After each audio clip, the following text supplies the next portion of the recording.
जय जिनेन्द्र। हम अभी आज का लेक्चर शुरू करेंगे।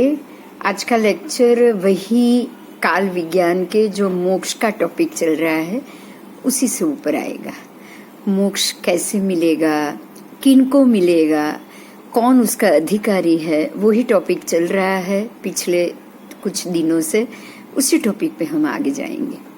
मोक्ष तो मिल जाए, मोक्ष की कामना भी आप कर लो, मगर सवाल ये खड़ा होता है कि मोक्ष सुख मिलता है किसको। मतलब ऐसा मोक्ष सुख हरेक को तो मिलने वाला नहीं।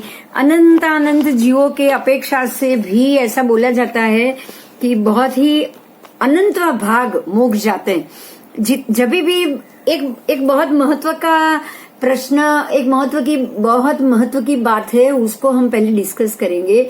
जब भी किसी भी केवली भगवान को यह प्रश्न पूछा जाता है कि कितने जीव मोक्ष गए, तब अभी तक तो सभी केवली भगवान ने यही जवाब दिया है कि जो संसार में जीव आपको मिलेंगे, मौजूदा जो जीव हैं, उसके अनंतवें भाग जीव मोक्ष गए। कभी भी मोक्ष जाने की गिनती अनंत वैसे अभी तक तो नहीं बढ़ी। आगे बढ़ेगी हो सकता है, क्योंकि बढ़ेगी तो सही, मगर अभी तक तो नहीं बढ़ी। तो ये कहा जाता है कि मोक्ष जाना, और ऐसे कौन से जीव जा सकते हैं? वैसे भी अनंतवें भाग वाले ही जीव जा सकते हैं, तो फिर कौन कौन जा सकता है?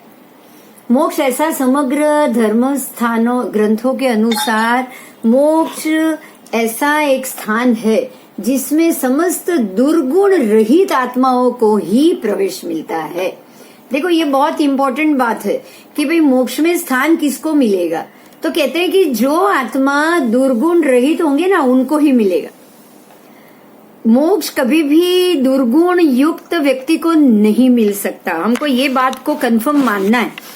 आज हम ये बातें जानेंगे कि मोक्ष किसको मिल सकता है। मोक्ष जाने के लिए हमें कौन कौन से दुर्गुणों से मुक्त होना पड़ेगा, क्योंकि दुर्गुण के सहित जीव कभी भी मोक्ष नहीं जा सकता। ठीक है, मोक्ष की सब ये कंडीशन है।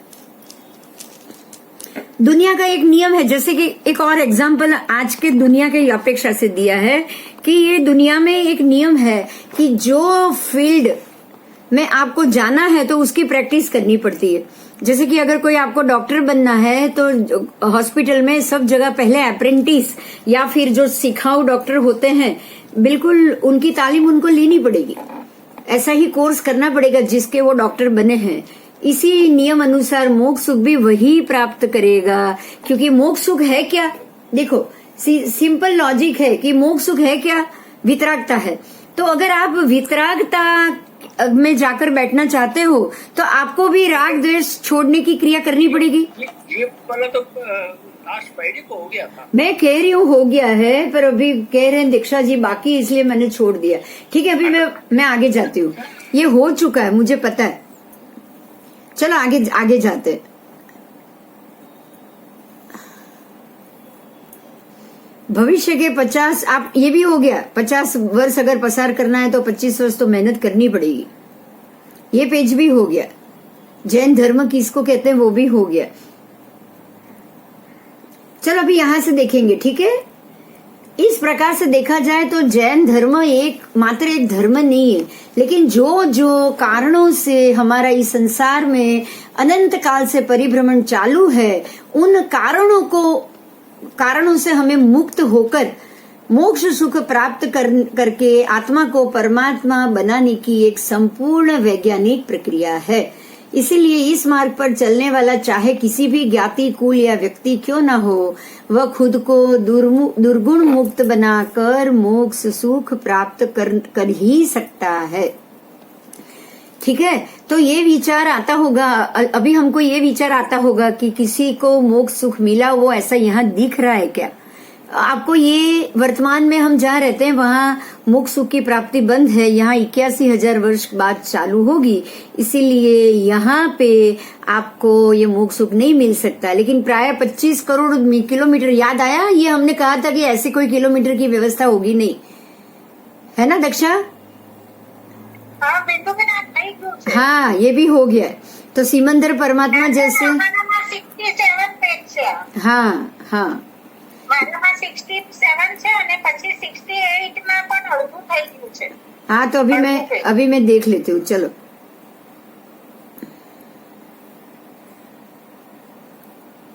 भगवान या सर्वज्ञ का भी ये 4, 8 नंबर भी हो गए. हिंसा, झूठ, चोरी, सद्गुण और दुर्गुण का ही है, ये तो पूरा हो चुका है. सबसे जरूरी कोई वस्तु है तो वो है सच्चा ज्ञान. शास्त्रों में लिखा है जो एकम जाने सो सवम जाने. या નથી થયું બરાબર. जो सवम जाने सो एकम जाने, मतलब कि जो आत्मा को संपूर्ण रूप से जान सकता है वो ही इस विश्व को भी संपूर्ण रूप से जान सकता है, तथा जो इस विश्व को संपूर्ण रूप से जान सकता है वो ही आत्मा को भी संपूर्ण रूप से जान सकता है. तो इसका मतलब ये हुआ कि हमें अगर अपने आत्म स्वरूप को प्राप्त करना हो तो इस विश्व को भी जानना बहुत जरूरी है. देखो ये बड़ी बात है, समझ में आया. परमात्मा ने लोक स्वरूप भावना को जानने के लिए क्यों महत्व दिया है. परमात्मा ने ये कहा है ना कि लोक स्वरूप भावना जानोगे तो ही यहां से मुक्त हो पाओगे. अगर आप लोक स्वरूप भावना जानोगे तो आप अपने आत्मा को यहाँ से बाहर निकालना है तो कौन से द्वार से निकालना है, क्या क्या नहीं करना चाहिए, क्या क्या करना चाहिए, तो पता चलेगा आपको. इसलिए लोक को, अगर आप आत्मा को जानना चाहते हो तो आप संपूर्ण राजलोक को अवश्य जानो, तो ही जान पाओगे. और अगर आप संपूर्ण राजलोक को जानोगे तो आप अपनी आत्मा को अपने आप जान लोगे. समझ में आ रही है ये बात.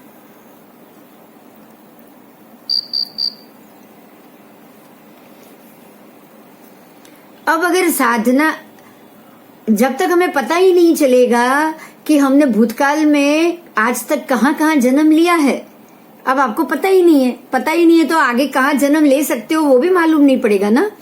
अगर साधना करके मोक्ष में ना गए तो नरक, पशु आदि हल्की योनि में वापस अनंत काल तक भटकना पड़ेगा. आप जब मनुष्य बने हो तो मनुष्य के लिए ये जिम्मेदारी हो जाती है कि अब वो मनुष्य भव में ही अपनी आत्मा के ऊपर लगे हुए कर्मों को घटाए, और वो घटा के फिर से हल्की योनि जैसे कि नरक गति या तिर्यंच योनि गति में उसको घूमना ना पड़े. बात समझ में आई. आपको ये जानना ही इसलिए है कि आगे चल के आपको ये सारी योनियों में घूमना ना पड़े. अगर आप ये जानोगे तो ही आपने अपनी आत्मा को ऐसी योनियों में से भटकते हुए बचा पाओगे. समझ लीजिएगा, नहीं तो आप बचा ही नहीं पाओगे.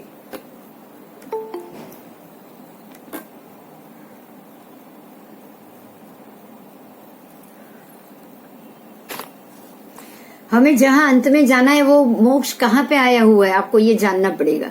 उसमें आज तक कितने जीव गए हैं, वहां पर जाकर हमें क्या करना है. हम जिसको जन्नत कहते हैं या स्वर्ग कहते हैं या हिंदू में वैकुंठ कहते हैं, ऐसे सुख के स्थानों पे हमने आज तक अनंत बार जन्म ले लिया है, लेकिन फिर भी हमें तृप्ति नहीं मिली. ये हकीकत है. तो वर्तमान के क्षणिक सुखों से कैसे तृप्त हो सकते हैं. देखो ये कितनी बड़ी बात है, यह समझ में आ रही है. करोड़ों करोड़ मतलब 33 सागरों तक आप अगर 12वें देवलोक में रह के भी तृप्त नहीं हुए हो तो ये संसार के 25-50 साल के भव में आप कहाँ से तृप्त हो पाओगे.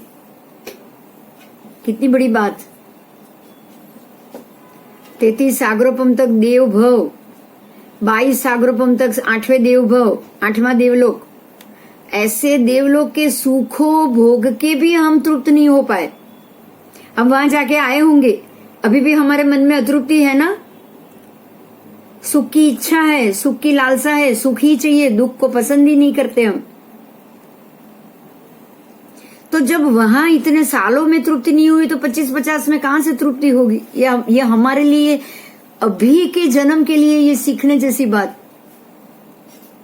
हम ये सोचते हैं कि हमें संतोष क्यों नहीं है. वो हो नहीं पाएगा क्योंकि आपने चाहा ही नहीं है कि जो मुझे मिला है वो काफी है.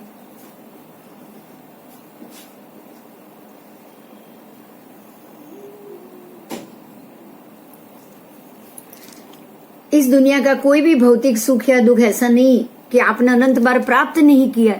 आपने हर सुख अनंत बार प्राप्त किया. देखो सबसे बड़ी बात, हम लोगों ने अभी तक मेरे 60 साल हो गए, मैंने पानी पूरी कितनी बार खाई होगी? हाँ, कोई एक चीज कितनी बार खाई होगी बोलो? फिर भी जब भी देखते हैं तब खाने का मन होता है कि नहीं होता है? होता है। जब भी देखते हैं मन कर जाता है। ऐसी कोई भी चीज, खाली पानी पूरी की बात नहीं, कोई ऐसा भी हो सकता है कि आप आयम बिल करो और आपको लोट खाने का मन हो जाए, आप जाओ आयम बिल करने और लोट खाओ ही खाओ, ये भी हो सकता है। ऐसी जरूरी नहीं, किसी भी चीज का मन हो जाता है। बात यही है, एक चीज आप 50 साल से खा रहे हो, फिर भी वो खाने का मन करता है। रोज चाय पीते हैं, 3 बार चाय पीते हैं, लेकिन फिर भी चाय पीने का मन करता है। यही बताता है, यही बात बताती है कि कभी भी हमें किसी एक बात से तृप्ति कभी भी नहीं हो सकती, कभी नहीं हो सकती। क्योंकि हम क्या करते हैं, जो शाश्वत है, जो आत्मा शाश्वत सुख मांग रहा है, उसको वहां शाश्वत सुख दिख रहा है। हम उसको बोल रहे कि बस 1 घंटे चाय पियो, आधा घंटा फ्रेश रहो, बाद की बात बाद में, ऐसा करके हम उसको तृप्त कर रहे हैं। कहां से वो तृप्त होगा? आपके अंदर की जो चाय पीने की जो तलब है, वो तृप्त कभी नहीं हो पाएगी। आप किसको तृप्त कर रहे हो? आप अपने शरीर को, अपने दिमाग के नसों को तृप्त कर रहे हो चाय पी के। वो तो थोड़ी देर में वापस एलर्ट। अच्छा બિંદુબેન કઈ કહું? હા, તમે છે ને થોડું વધારે આગળ નીકળી ગયા છો. કઈ વાંધો નહીં, અત્યારે હવે આમ જ ચાલવા દો, આમ જ ચાલો. ના વાંધો નહીં, વાંચીને ડિસ્કસ કરી લેજો, હવે અત્યારે નહીં ડિસ્ટર્બ કરે, આમ જ ચાલવા દો, આમ જ ચાલવા દો. એ આપણે ફેરવ્યા જ કરીએ, શોધ્યા જ કરીએ એવું નથી કરવું, આમ જ ચાલવા દો. બીજું કઈ 10 મુદ્દા છે. એ 10 મુદ્દા તો કરી લીધા ભાઈ. નહીં, આ બીજા 10 મુદ્દા છે. અરે ભગવાન. હા,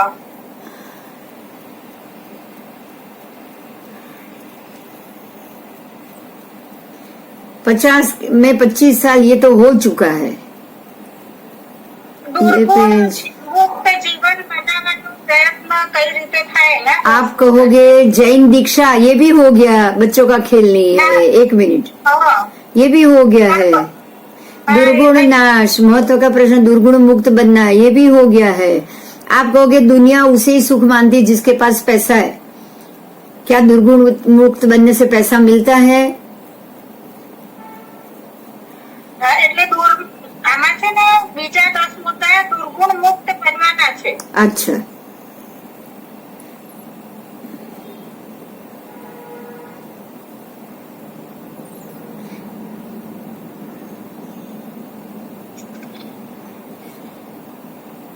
चलो लो, रही गऊ છે તો લો ચાલ. अब दुर्गुण मुक्त बनने के लिए जिसे आगे बढ़ना हो उसे दीक्षा स्वीकारनी चाहिए।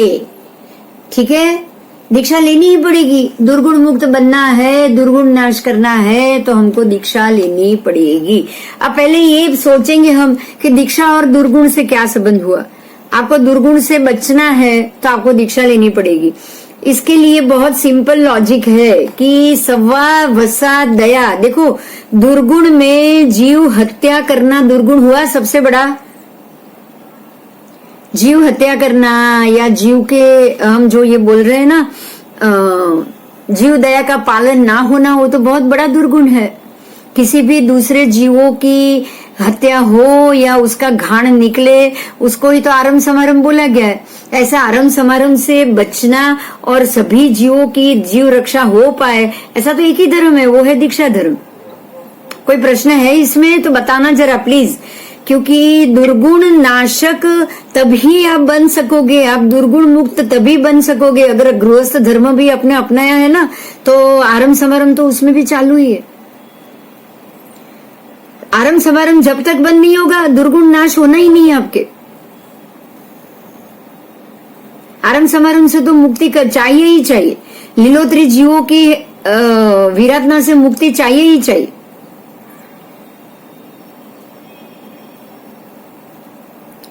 जितना हो सके। देखो, यहाँ एक और बात बता रही हूँ जो ये किताब में नहीं है, वो जीवो जीवस्य भोजनम।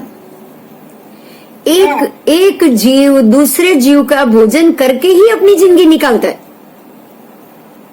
और हर एक जीव को अपने कर्म के अनुसार हथियार प्राप्त होता है। देखो सांप को क्या मिला, डंक मिला। सांप को और बिच्छू को क्या मिला, डंक मिला। क्यों मिला, क्यों मिला? तो तू अपना पोषण और दूसरे भक्षण करने के लिए तू डंक से काम कर चला। अब उसको डंक क्यों मिला, आप ये सोचो। पूर्व जन्म में जितने जितने अशुभ कर्मों उसने किए हैं और उसको उदय आया है, तो उस हिसाब से उसको डंक मिला। उसको डंक क्यों मिला? सर्प को डंक इसलिए मिला क्योंकि वो क्रोध के स्वभाव से उसने अगले जन्म में बहुत ही क्रोध किया होगा, अतिशय क्रोधी रहा होगा। चंड कौशिक की तो बात आपको पता ही है। एक साधु महात्मा थे और अति क्रोध करने में वो उनके दूसरे तीसरे भवदक तो चंड कौशिक बन गए। तो आपको अपने अपने कर्मों के हिसाब से ही दांत मिल रहे हैं। देखिए बाघ को देखिए, सिंह को देखिए, उनको नाखून भी ऐसे मिल रहे हैं और दांत भी ऐसे मिल रहे हैं। उनके दांत ऐसे नहीं है वो रोटी सब्जी चावल खा पाए, है क्या? नहीं है।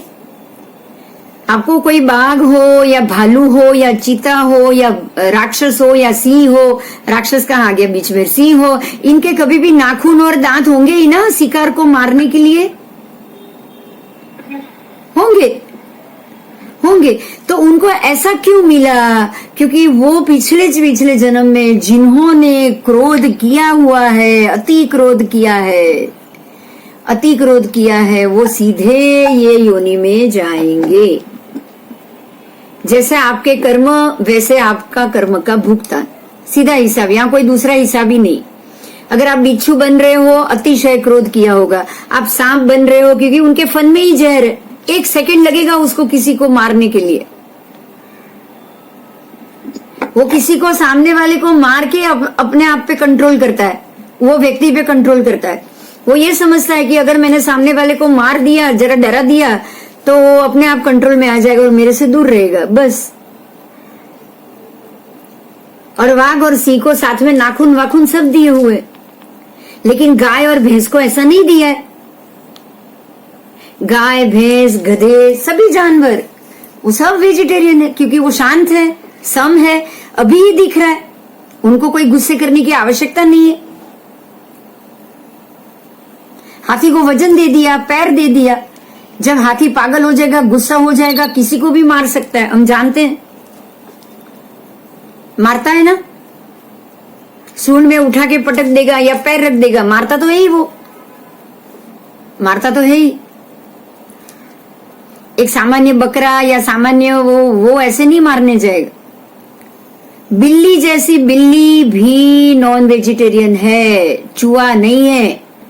देखो आप डिफरेंस देखो, चूहा खाना खा रहा है, कबूतर नहीं है लेकिन कौआ जरूर है। कौए की चांची उसको ऐसी मिली, कबूतर नहीं है लेकिन कौआ जरूर। आप समझ रहे हो? तो ये सारी जो प्रक्रिया है, अपने अपने कर्मों के हिसाब से दूसरे भव में आपको कर्मों के हिसाब से ही हथियार मिलेंगे। ये सारे हथियार है आपके, वो प्राणी के हथियार है ये। अब बैल को भी मिल गया है, सिंग मिल गया है, वो सिंग मार के उड़ा देता है किसी को भी, लेकिन दूसरा जो बकरा और वो सब है वो किसी को मार नहीं सकते, वो कोई जानवर को मार नहीं पाएगा बकरा। तो ये हुआ दुर्गुण मुक्त। दुर्गुण, ये दुर्गुण के साथ जन्मे, संसार में रहकर दुर्गुण नाश करने के लिए। अब इसीलिए ये लोग प्रयत्न नहीं कर सकते। एक बात पे ध्यान दो, ऐसे कोई जानवर प्रयत्न नहीं कर सकता, प्रयत्न करने पर भी वो मोक्ष नहीं जा सकता, सिर्फ मनुष्य जा सकता है। क्योंकि मनुष्य वेजिटेरियन बन के भी रह सकता है, वो चाहे तो हरी वनस्पति को अभय दान भी दे सकता है, वो चाहे तो बहुत कम खाना खा के तप करके रोज के उपवास, रोज के आज उपवास एक दिन वर्षे, रोज के हमेशा वर्षी तप करने वाले भी आपको बहुत मिलेंगे। एक ही दिन खाना, एक ही टाइम खाना है। अठम के साथ भी वर्षी तप करने वाले बहुत है। अठम वर्षी तप और कितने सालों से करते हैं वो, 3 दिन उपवास, फिर चौथे दिन खाना है, वापस 3 दिन उपवास, ऐसे भी बहुत लोग हैं। अब ये वही तो सोच के कर रहे हैं ना कि जितने दिन नहीं खाया उतने दिन जीवों को अभयदान मिला, तो ये दुर्गुण नाश हो गए, ये सारे जीव दुर्गुण नाशक हुए। तो अब जिनके जिनके दुर्गुण नाशक निकल रहे हैं वो श्रावक, जैन धर्म के बराबर महत्व के श्रावक कहलाएंगे। और ऐसे श्रावक बनने वाले जीवात्मा जिसके बिना ना चल सके ऐसी कोई चीज का प्रयोग नहीं करेंगे, वो निमित्तों को छोड़ने के लिए निरंतर जागरूक रहेंगे। आप समझ रहे हो, अशुभ निमित्त और अशुभ संयोगों को वो छोड़ रहे हैं। रोज खाना खाना, दिन में 4 बार खाना खाना, ये भी अशुभ संयोग है, ये भी अशुभ संयोग।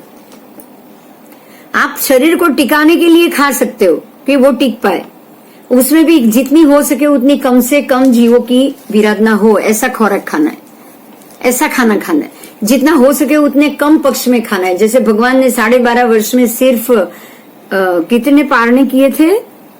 39 मेरे ख्याल से, 39 उतने ही पारने किए थे। 349 के खाली 49, 12.5 वर्ष में 349, यस 349 उतने ही पारने किए, उतनी ही बार उन्होंने आहार लिया 12.5 वर्ष में, यही सोच के कि वो उनको दुर्गुण के नाश करने थे, उनको और नए दुर्गुण नहीं बनाने थे, जरूरत पड़े तब लिया, बाकी उन्होंने नहीं लिया है, बराबर। तो इसी तरह अशुभ संयोग और निमित्त को छोड़ के निरंतर जागृत रहने वाला जीव ही मोक्ष जा सकता है। दुर्गुण मुक्त बनने का प्रयत्न करने से मोक्ष सुख अंत में मिलेगा, पर वर्तमान जीवन में क्या फायदा? आपको ये करना है कि दुर्गुण मुक्त बनने से अभी क्या फायदा। मान लो कि मैं इस जन्म में दुर्गुण मुक्त हो जाऊं तो मुझे अभी उसका क्या फायदा मिलेगा? सीधी बात है, कर्म जब से आप ये दुर्गुण मुक्त जीवन शुरू करोगे, नया कर्म चढ़ेगा नहीं, पुराना उतरता जाएगा, राइट? हाँ या ना? नया चढ़ेगा नहीं। आप दुर्गुण मुक्त बन रहे हो, आपको नया कोई दुर्गुण चाहिए नहीं, तो नया चढ़ेगा नहीं, और पुराने वो कर्म करते जाएंगे, मतलब दुर्गुण का नाश होता जाएगा, जो अंदर पड़े उसका नाश होता जाएगा और नया दुर्गुण चढ़ेगा नहीं। तो कर्म की ही सिस्टम हो गई ना ये। ऐसे पवित्र जीवन जीने वाले व्यक्ति के अंतर में रहे हुए विकार, वासना, क्रोध, अहंकार, माया, लोभ, शायद हमने यही से वो 10 किया था ना, 10 संज्ञा जो मैंने लास्ट कही, वही संज्ञा यहाँ वापस आ गई। ये मेहमान भी आ गया, दक्षा બધું જ આવી ગયું છે। આવી ગયું। हाँ, હજુ બીજું છે 10।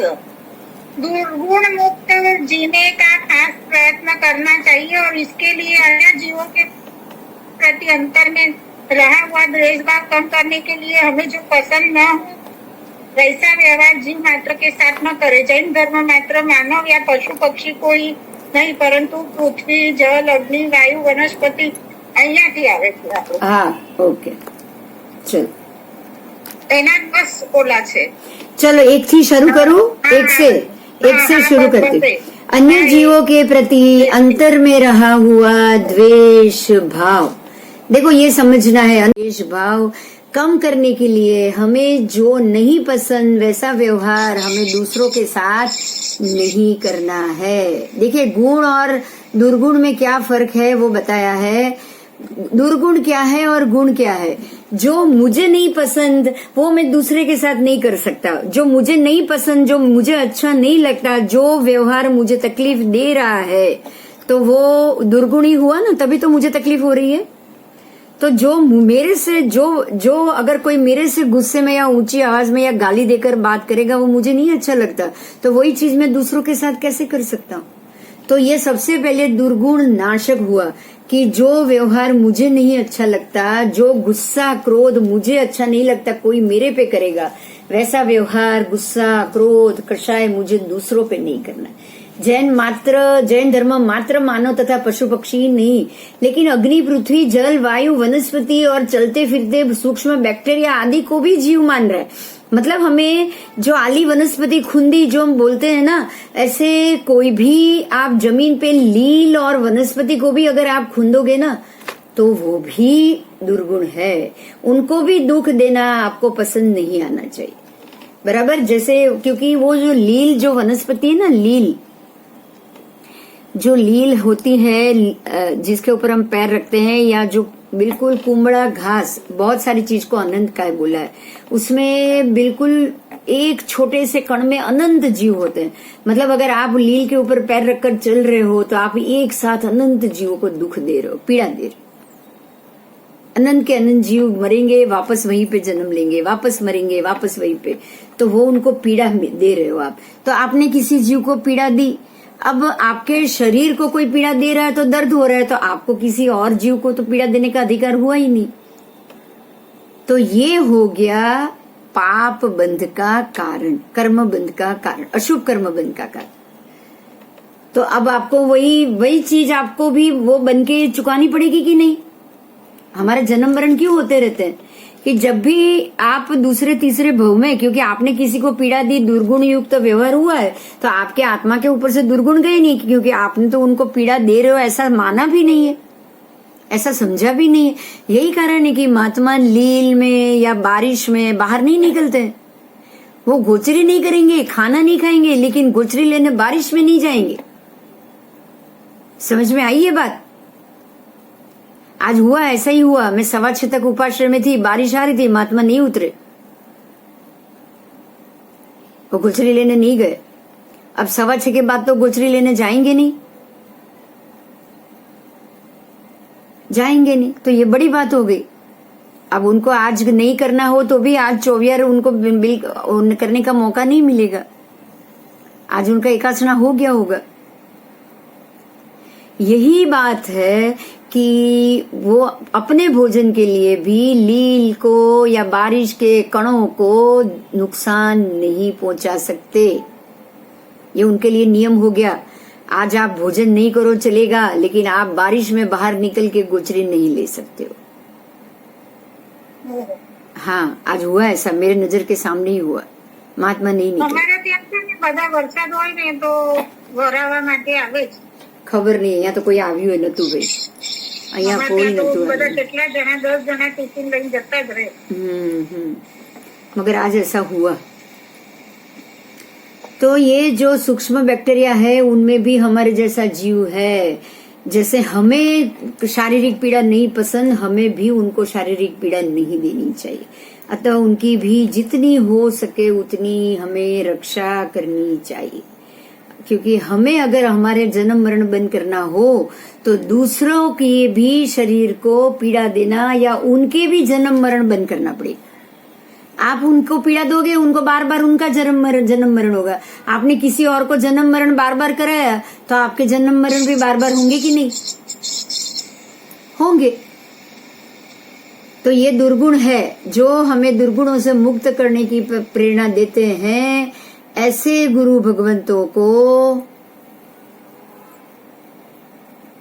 के प्रवचन अवश्य सुने, उनका सत्संग करे और जीवन के महत्वपूर्ण कार्यों में उनका मार्गदर्शन अवश्य ले, क्योंकि जहाँ क्षणिक सुख है ऐसे संसार में भी मार्गदर्शक के बिना किसी भी क्षेत्र में सिद्धि नहीं मिलती। तो जहाँ शाश्वत सुख है ऐसा स्थान, ये दुखमय संसार से मुक्ति क्या हमें सद्गुरु की शरण बिना मिल पाएगी? ये बताओ। अब अगर हमें संसार के सुखों में भी जाना होगा, अगर आपको इंजीनियरिंग की लाइन लेके इंजीनियरिंग का काम करना होगा, तो क्या आपको इंजीनियरिंग के गुरु की सलाह लेनी ही पड़ेगी? लेनी पड़ेगी, जरूर लेनी पड़ेगी। वहाँ गुरु के बगैर तो आप इंजीनियरिंग सीख भी नहीं पाओगे। स्कूल कॉलेज में इंजीनियरिंग लाइन में जब कॉलेज में बच्चा एडमिशन लेता है तो इंजीनियरिंग जो जानने वाले वही तो उसके गुरु होते हैं ना।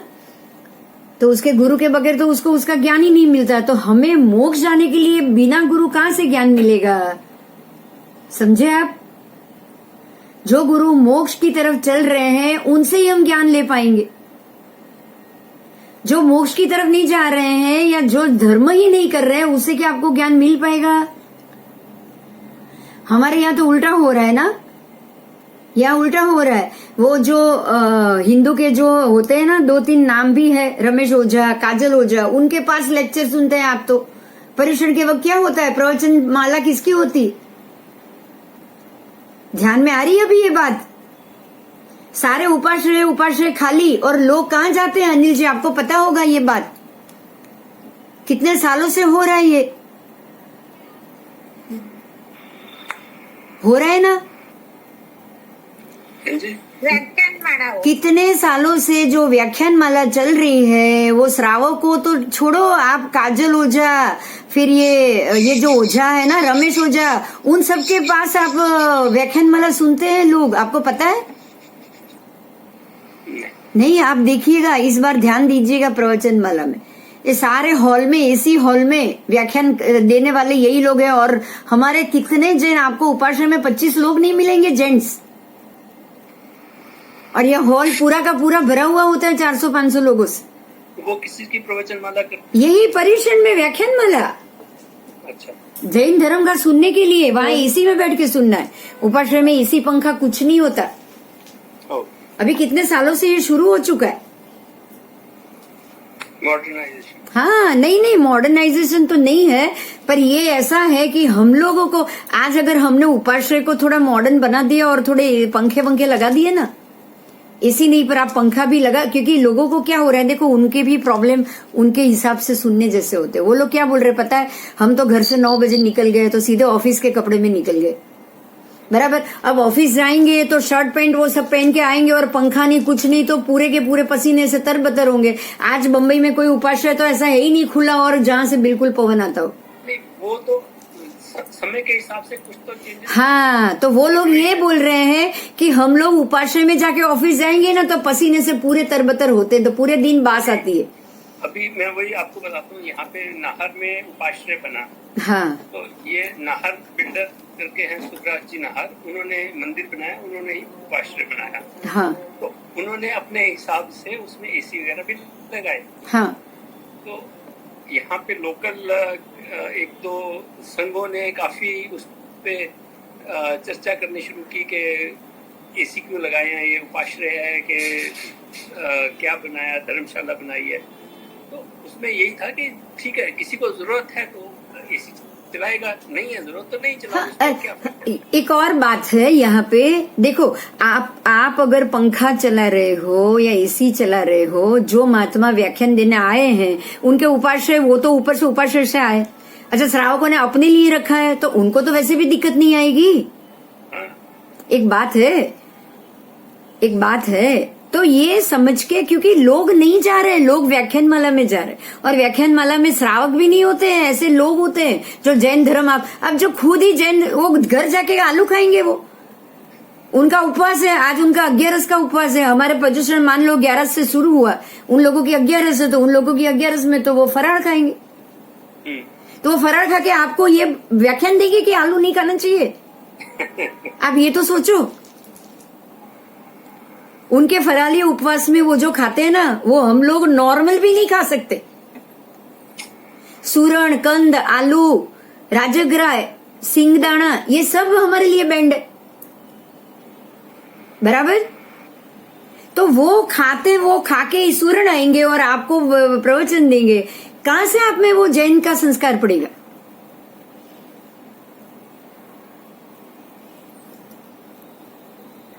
तो यहाँ ये लिखा है कि उनका ही प्रवचन सुने जो खुद जैन धर्म का पालन कर रहा हो। आप उनसे ही बात सुने जो खुद जो बात आपको बताए कि ये बात निषेध है, वो निषेध बात उनके खुद के लिए भी निषेध हो। जहाँ क्षणिक सुख है, ऐसे संसार में भी मार्गदर्शक के बिना सिद्धि नहीं मिल सकती। ये बहुत जरूरी बात। हमारे अंदर जो भरा हुआ है, वो जिसमें ना हो वो ही भगवान या सर्वज्ञ है। मतलब जो सर्वज्ञ है, जो भगवान है, वो जो बात बता रहे हैं ना, वो ऐसी बात बता रहे हैं जो उनके अंदर है। उनके अंदर वितरागता है, उनके अंदर राग द्वेष बिल्कुल सम हो चुके, तभी वो कह रहे हैं कि आप क्रोध मान माया छोड़ दो। बात समझ में आ रही है? अगर कोई क्रोधी आके बोलेगा, क्या मतलब हुआ? वो उसका पालन वो खुद कर ही नहीं रहा है। आप मानोगे क्या? नहीं मानोगे। कोई डाकू आके बोलेगा कि भाई किसी की हत्या मत करो, आप क्या करोगे? हंसोगे या उसकी बात मानोगे? क्या करोगे आप? आपको हंसी आएगी ना? बिल्कुल। डाकू आके तो कोई अहिंसा धर्म का पालन नहीं कह सकता है ना, किसी को नहीं कह सकता। जो रोज किसी को मारता हो वो अहिंसा का पालन नहीं कह सकता। इसीलिए जो सर्वज्ञ, जो भगवान बन गए हैं, उन्होंने जो बताया है, वो जो महात्मा जो चीज को छोड़ के, मतलब जो हम ये कह सकते हैं अभी जो पंच महाव्रतधारी महात्मा जो सब कुछ छोड़ के बैठे हैं, उनसे अगर आपने ये जैन धर्म की बातें सुनी और जानी, उसका जो प्रभाव पड़ेगा वो बिना जैनी अन्य जो तीर्थी है, अन्य तीर्थिक है, उनके कहने से वो प्रभाव नहीं हो सकता। अगर मैं आपको कह रही हूं, मैं आपको कह रही हूं जैन धर्म का पालन करो, तो वो जैन धर्म का पालन मैं भी करूं, ऐसा होना चाहिए। समझ में आया? मैं भी वो पालन कर रही हूं, ये भी आपको पता होना चाहिए।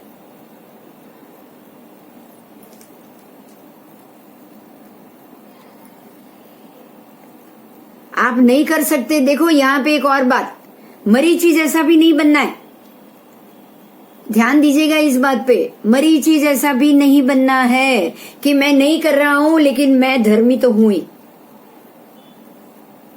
अगर आप कोई चीज इसमें से नहीं पालन कर रहे हो तो आप बताओ कि ये मेरे से नहीं हो रहा है।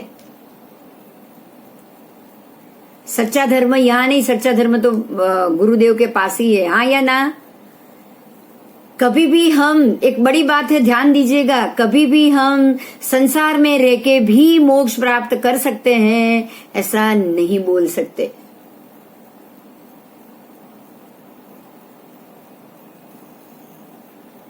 ये बात यहां क्लियर हो रही है? हो रही है? बिना दीक्षा आप जीवदया का पालन कर सकते हो, ऐसा हो सकता है क्या? ये बताओ। बिना पंच महाव्रत आप संपूर्ण 20 वसा का पालन कर सकते हो? नहीं कर सकते। तो आप ये नहीं कह सकते हो कि मैं संपूर्ण रूप से जीवदया का पालन कर रहा हूं, बिना दीक्षा लिए भी मैं बिल्कुल भगवान जैसे जीते थे वैसे ही मैं जी रहा हूं, आप ऐसा नहीं कह सकते। हमारे अंदर जो भरा हुआ है वो जिसमें ना हो वो ही भगवान, वो ही सर्वज्ञ है। हम क्रोध, माया, कपट, लोभ आदि अनंत दुर्गुणों से भरे हुए हैं। जो ऐसे समस्त दुर्गुणों और दोषों से मुक्त हुए वो भगवान। हमारे और भगवान में क्या फर्क है वो कहा है। ऐसे शुद्धात्माओं के दर्शन, वंदन, पूजन मंदिर में जाके अवश्य करना है, क्योंकि हम जाके पूजा करेंगे तब हम कहेंगे तेरी जैसी वितरागता मेरे अंदर है। जो खुद दोष मुक्त बने वही हमें दोष मुक्त बना पाएंगे, जो दोष मुक्त नहीं है वो नहीं बना पाएंगे। अगर कोई व्यक्ति कीचड़ से बाहर खड़ी है वही आपको कीचड़ से निकाल पाएगी। जो संसार छोड़ के बाहर निकल गए है ना, वही आपको संसार से मुक्त करा पाएगा। जो संसार में ही पड़ा हुआ है वो आपको संसार से मुक्त नहीं करा पाएगा।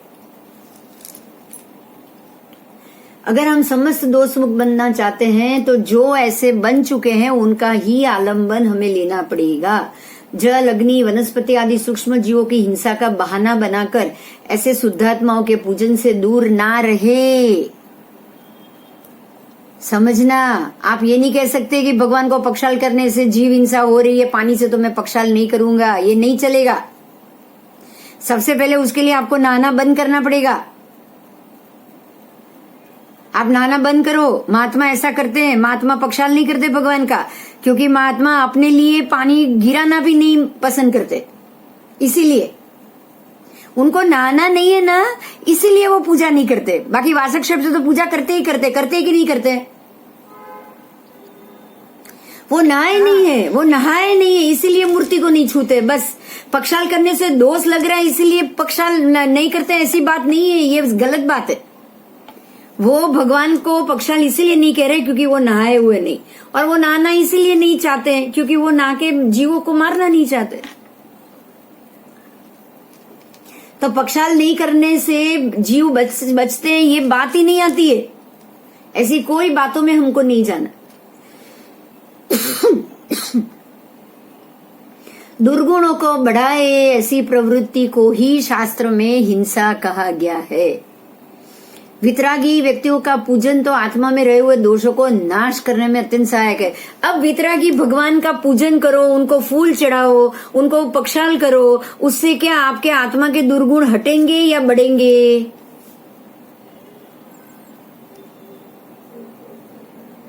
बताओ।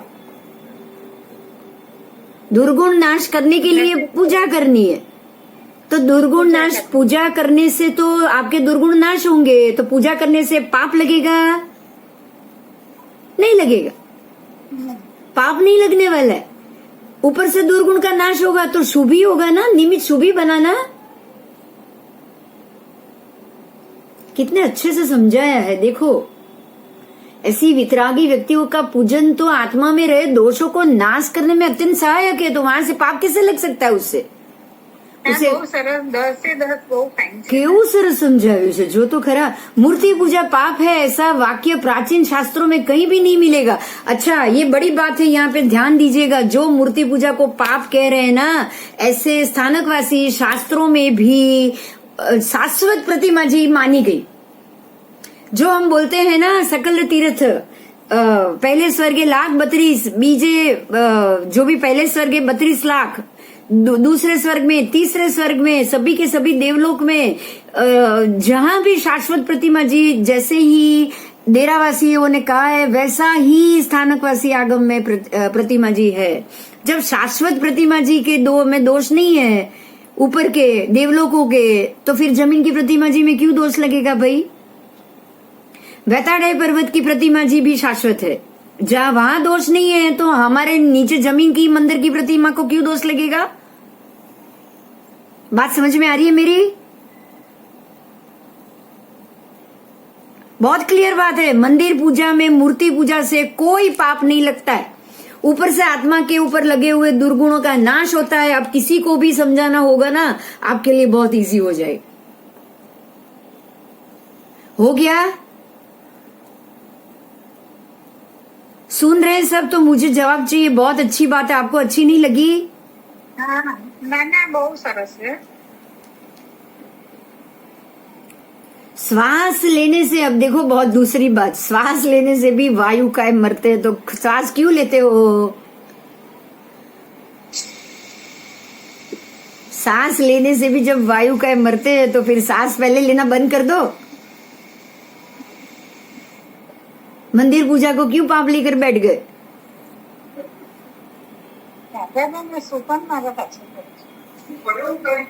इस दृष्टि से देखा जाए, इस दृष्टि से देखा जाए तो एक भी धर्म अनुष्ठान संपूर्ण अहिंसक नहीं मिलेगा। इसीलिए धर्म अनुष्ठान को थोड़ी सी भी अगर उसमें हिंसा दिखाई दे रही है तो वो तत्कालीन हिंसा है। अनुष्ठान सद्गुणों को बढ़ा के भविष्य में अनंतकालीन अहिंसा के रास्ते पे जाना है। देखो ये भी समझाया है, देखो ये भी अच्छा समझाया है कि आप ये सोच रहे हो कि थोड़ी हिंसा हो रही है तो वो थोड़ी हिंसा करने के बाद अनंतकालीन अहिंसक बनने का रास्ता मिलेगा। समझ में आया? बाद में आप अनंतकालीन अहिंसा पे जाओगे। आज अगर परमात्मा की प्रतिष्ठा और पूजा, उनकी प्रतिमा, उनके पूजन और उनसे विनय बढ़ेगा तो धीरे धीरे आपको तो जीव लेना ही बंद करना है, पृथ्वी पे आना ही बंद करना है। फिर तो अनंतकालीन हिंसा से आप बच गए, आप बच गए।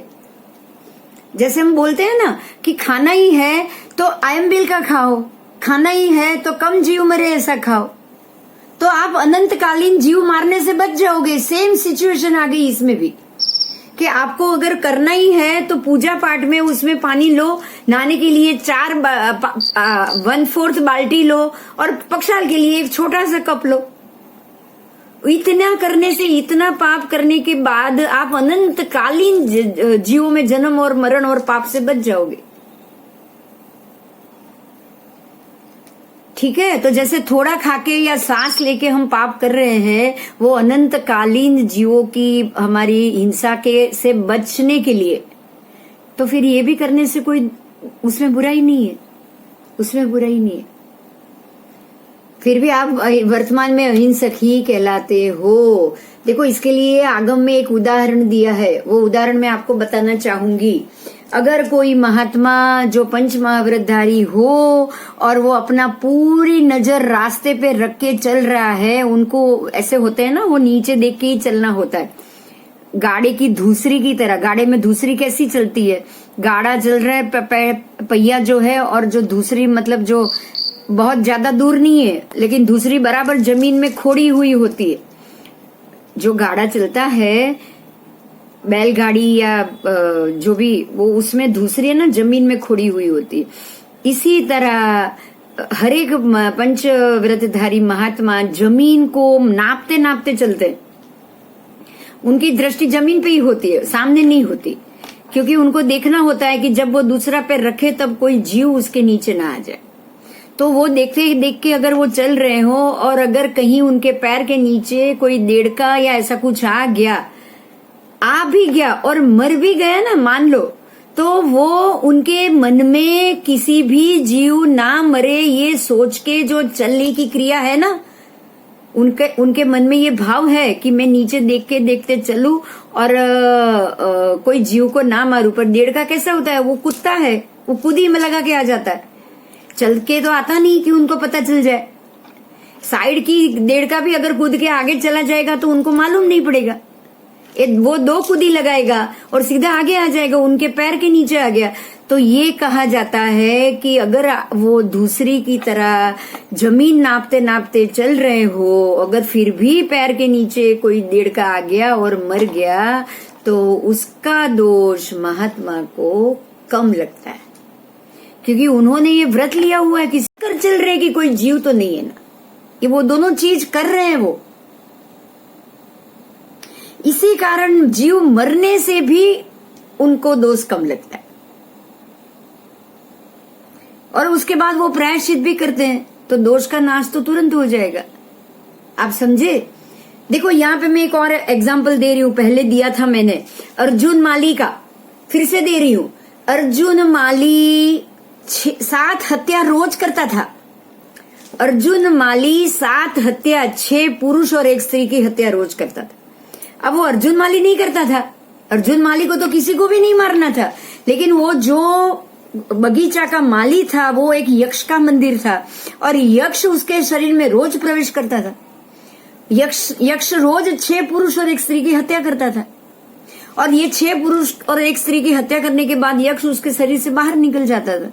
तो अर्जुन माली के मन में कोई भी जीव मारना था क्या, ये बताओ? उसके शरीर में यक्ष प्रवेश करे और यक्ष वो जीव को मारे और उसके बाद निकल जाए और उसके बाद अर्जुन माली किसी को भी ना मारे। बात समझ में आ रही है? हाँ। अर्जुन माली के मन को कब्जा किसने किया था? यक्ष ने किया था। यही कारण कि रोज 6 महीने तक रोज 7 हत्या करने के बावजूद अर्जुन माली ने दीक्षा ली और उसी भव में मोक्ष गए, उसी भव में मोक्ष गए। तो यहां हमें समझना ये है कि एक पंचेंद्रिय जीव की हत्या आपको नरक तक ले जाती। समझ रहे हो? प्रसन्न चंद्र राजर्षि जो दिमाग से, मन से जीवों को मार रहे थे, वो भी 7वीं नरक तक पहुंच जाते अगर आयुष्य का बंद हो जाता। तो अर्जुन माली जो रोज की 7 हत्या कर रहा था 6 महीने तक, उसको तो नरक होती ही होती अगर वो खुद करता होता तो। मुद्दा समझना है हमको। वो जो काम कर रहा था वो अपने मन से नहीं कर रहा था, उसका शरीर कर रहा था और उसको कब्जे में किसी यक्ष ने लिया हुआ था। समझ में आ रही है मेरी बात? नहीं समझ में आया? कोई प्रश्न हो तो प्लीज पूछ सकते हो आप।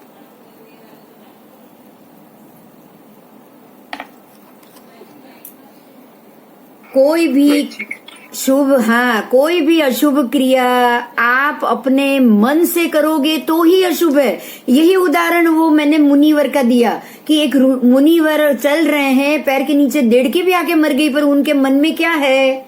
हर एक जीव को बचाना। सामने आने वाले वो प्रायश्चित करेंगे ना, प्रतिक्रमण करेंगे ना, उसी में उनका दोष खत्म हो जाएगा। जो मामूली सा दोष लगा है ना, वो उसी दिन के प्रतिक्रमण में खत्म हो जाएगा। क्योंकि उन्होंने मन से ही माना है कि मैं किसी भी जीव की हत्या नहीं करना चाहता।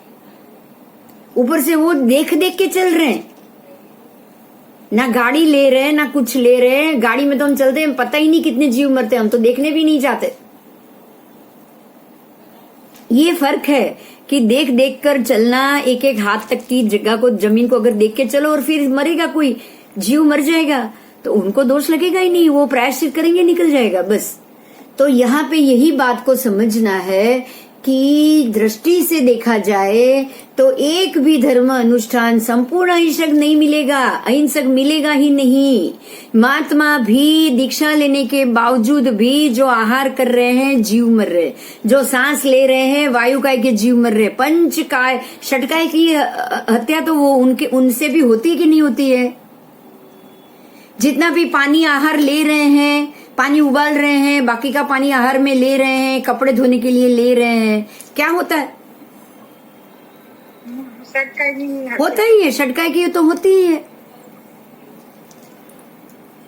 वो तो होती ही है। पर वो वहां से शाम के प्रतिक्रमण में बच जाते हैं,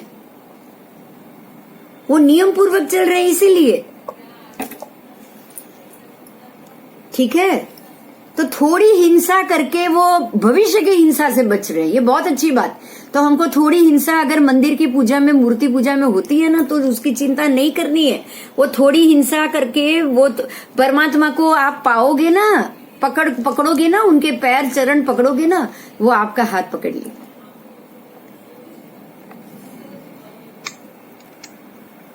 जो हमें दुर्गुण युक्त बना सके ऐसे पुस्तक का वांचन करते रहना है। क्योंकि लोहा तब तक अग्नि का संग करता है जब तक उस पे हथौड़ा ना लगे। वो गर्म हो गया, हथौड़ा लग गया, हथौड़े का प्रहार होते ही रहता है। इसीलिए दुर्गुणों का संग जीव तब तक ही करता है जब उसे भी दुखों के प्रहार सहन ना करना पड़े। देखो, अगर हमको भी है ना पूरे जीवन में सुखी सुख मिला होता ना, तो वैराग्य भाव कभी नहीं आता। समझ में आ रहा है? जब हमें भी सब कुछ घर की व्यक्तियों के लिए, आसपास की व्यक्तियों के लिए सारा काम करते रहने के बावजूद भी जब उनसे हमें गुस्सा या नफरत मिलती है ना, तब हम ये सोचते हैं कि ऐसे क्या फायदा ये संसार का। होता है कि नहीं होता है? हर एक जगह सुखी मिलता तो क्या हमको ये विचार भी आता कि संसार बुरा है? नहीं आता। सुखी सुख मिलता, अच्छा ही अच्छा मिलता, तो हम ये सोचते ही नहीं कि ये चीज, संसार अच्छा ही लगता, बहुत अच्छा लगता। संसार से मुक्त होने की भावना ही नहीं होती। संसार असार तब लगेगा ना जब दुखों के प्रहार सहन करने पड़ेंगे। हिंसा, झूठ, चोरी, अनिति, संग्रह वृत्ति, व्यसन, फिर दारू, मांस भक्षण, जुआ, परस्त्री गमन, सभी दुर्गुण वर्धक है। ये सारा दुर्गुण बढ़ाने वाला है। समझ में आ रहा है? क्योंकि ये सारी, देखिए यहां समझना है क्यों, पहले यही समझो क्यों। हिंसा में क्या हो रही है? हिंसा में तो जीव हिंसा ही हो रही है। हिंसा तो अपने आप दुर्गुण हो गया। अब झूठ की बात करो। झूठ जो है उससे झूठ बोला, अलग बोला, जो बात है उसको ढकने के लिए आपने झूठ का सहारा लिया, बराबर, मतलब मिथ्यात्व आ गया।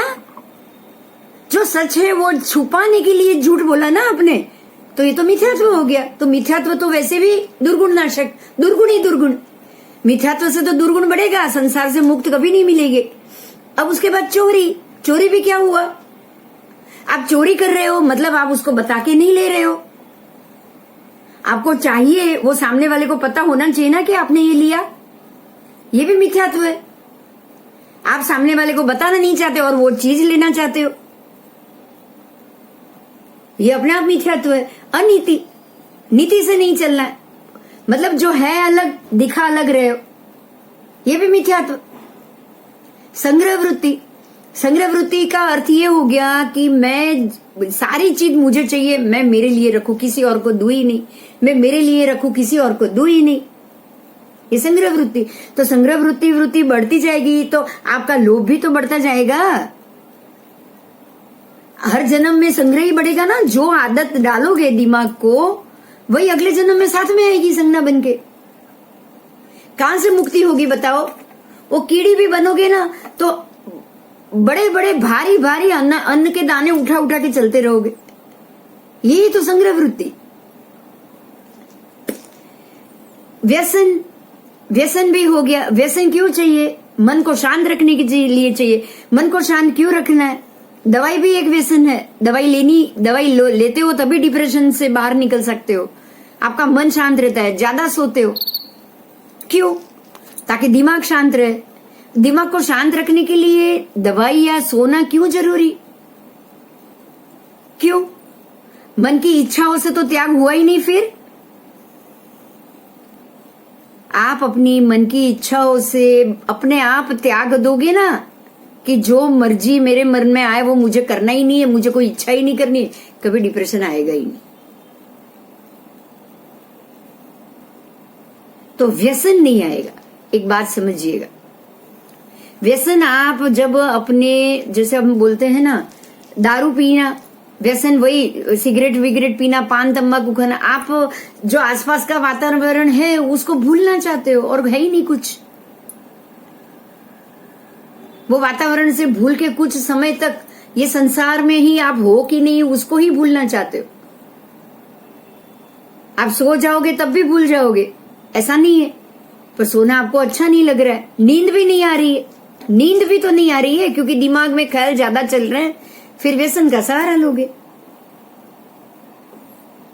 दारू पीने वाला अति दारू पिएगा तभी वो चुपचाप जहां पड़ा वहां लुढ़क जाएगा ना,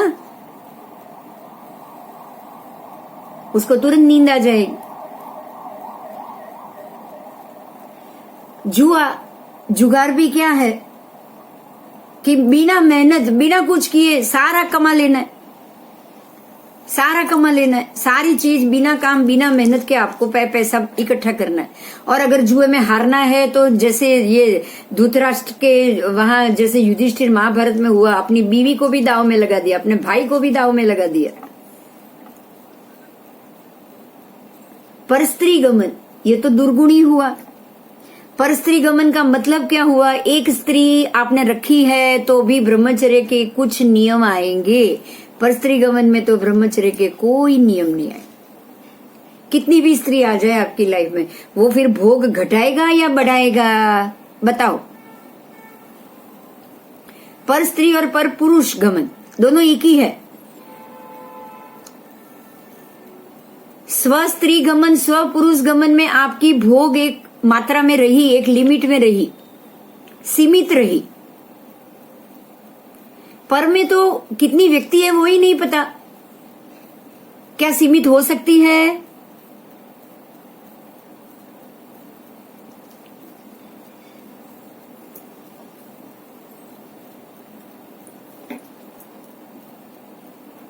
ये सारे दुर्गुण वर्धक जीवन शैली है, उसको त्याग करके simple living, high thinking. High thinking मतलब ऐसे दुर्गुण से बाहर निकलना है, वो हाई थिंकिंग। और सिंपल लिविंग भाई मुझे जितनी जरूरत है उतना ही मैं लूं, उससे ज्यादा बिल्कुल नहीं। सात्विक एवं पवित्र जीवन शैली, तो आप सारे दुर्गुण को निकाल सकोगे और सद्गुणों को अपना पाओगे। आपको है ना खाली नहीं रहना है। देखो यहाँ एक बात को बहुत ध्यान से समझना है, आपको खाली नहीं रहना है। आप सोचोगे मैं मेरे दिमाग को खाली कर दूं, अंदर से आत्मा को खाली कर दूं, ध्यान में निकल जाऊं, बाहर की दुनिया से मैं अंदर चला जाऊं। नहीं, आप दुर्गुणों को हटाओगे तो उसकी जगह सद्गुणों को लाके बिठाना ही पड़ेगा।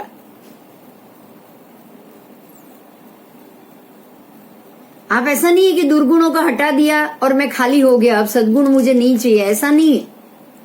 क्योंकि जो दुर्गुण को आप हटा रहे हो, दुर्गुण को हटाएगी ही सद्गुण। नए दुर्गुण ना चढ़ने दो अलग बात है, लेकिन अंदर पड़े हुए उसको हटाओगे कैसे? पहले के है उसको हटाओगे कैसे? उसके लिए तो सद्गुण करना पड़ेगा कि नहीं?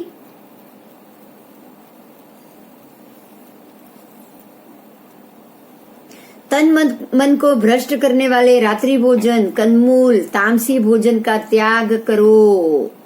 रात्रि भोजन से भी तन मन भ्रष्ट होता है और कंदमूल से भी होता है, तामसी भोजन से भी होता है। ये तीनों से आपको, तीनों से तन और मन भ्रष्ट होता है। हाँ, एक और सुविधा बनाई गई है, अगर आप रात्रि भोजन त्याग नहीं कर सकते तो दुवियार की भी व्यवस्था है। समझना, हमारे आप जब पचखांड लेते हो ना चातुर्मास में, आपको दुवियार का भी मिलेगा।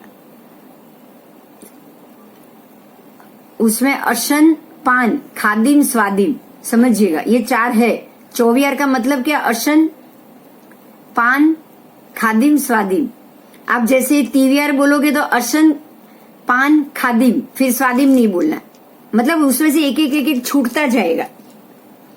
दुवियार में 2 आएगा, 2 नहीं आएगा। चौवियार में तो पानी भी नहीं आता है, तो दुवियार प्रतिक्रमण करके दुवियार की भी आपको, मतलब दूध और दवाई, उसकी भी आपको छूट है। आप एक बार दूध ले सकते हो दुवियार में। अगर आपका शरीर, आपका मन काबू में नहीं हो रहा है, क्योंकि विचलित हो रहा है अंदर, शरीर में अगर तकलीफ होगी ना तो बेचैनी बढ़ेगी। बेचैनी तो सीधी मन के ऊपर असर हो जाएगी, होगी कि नहीं होगी? जैसे तामसी भोजन खाते हो, मूल कंदमूल खाते हो तो उत्तेजित होता है मन, ऐसे ही अगर खाना नहीं मिला तो भी उत्तेजित हो जाओगे। हाँ या ना? हाँ, आपका शरीर उसको सहन नहीं कर पाएगा।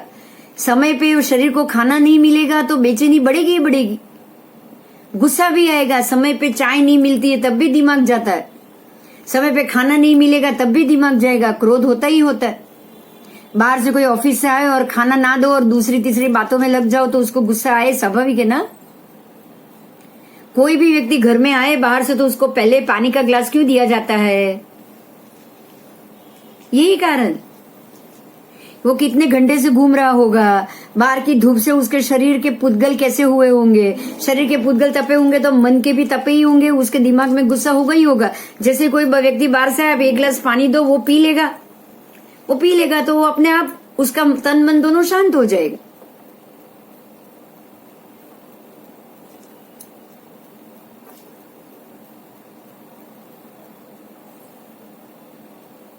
तो जैसी प्रवृत्ति करते हैं वैसी प्रवृत्ति वाले अवतार हमें बार बार मिलते रहते हैं। ठीक है, तो जीवन भर संग्रह करने लगेंगे तो चींटी का ही अवतार मिलेगा। जो मैंने आपको अभी बताया ना, वही बात है कि लोभ करने से सर्प और चींटी, सर्प का भी मिल सकता है क्योंकि लोभ किया आपने और घर में भर के रखा ना खाना पीना सब, समझ लीजिए।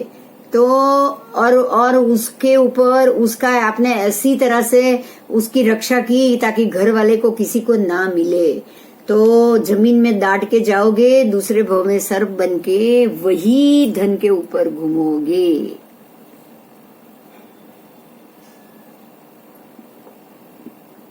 ठीक है, अब छठा, जो जो काम करने से हमारे अंदर दुर्गुणों का नाश और सद्गुणों का विकास दोनों साथ में चाहिए। बराबर ध्यान रखिए, दोनों साथ में चाहिए।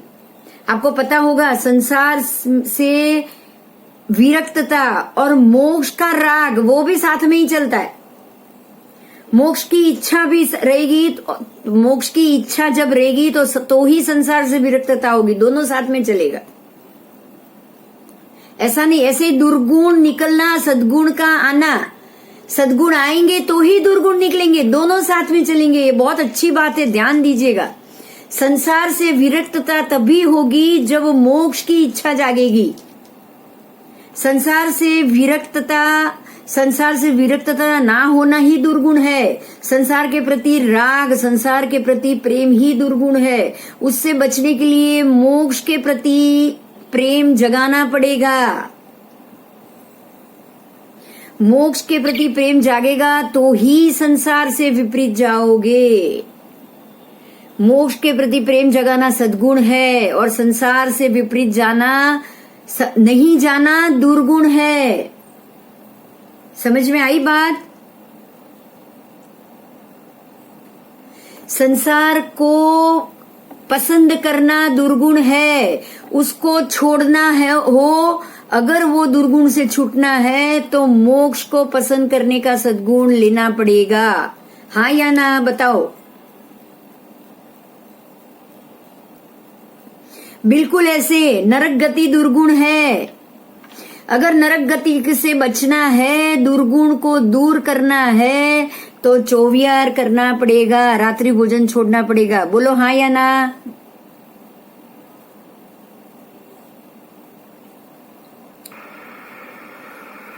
रात्रि भोजन त्याग सद्गुण है, और वो सद्गुण को अपना लिया तो नरक गति का दुर्गुण निकल गया। बोलो हाँ या ना। ये रिप्लेसमेंट है, यहां यही समझो आप ऐसा मत सोचो कि मैं दुर्गुण को निकाल दूं और सद्गुण को ना लाऊं, ये नहीं चलेगा। ये रिप्लेसमेंट है। जो संसार क्योंकि आत्मा सिर्फ रिप्लेसमेंट होती है। अब समझ में आ रही है बात। आत्मा तो जीवित ही रहने वाली है, बाद में भी आत्मा तो रहने वाली ही है। आत्मा संसार से बाहर निकलेगी और मोक्ष में जाके बैठेगी, वहां तो रहेगी ही रहेगी।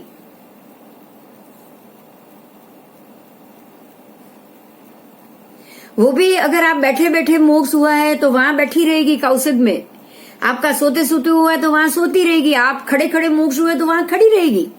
मतलब वहां भी शरीर तो है ना, सिर्फ रिप्लेस हुआ। नाशवंत की जगह कैसा शरीर मिला?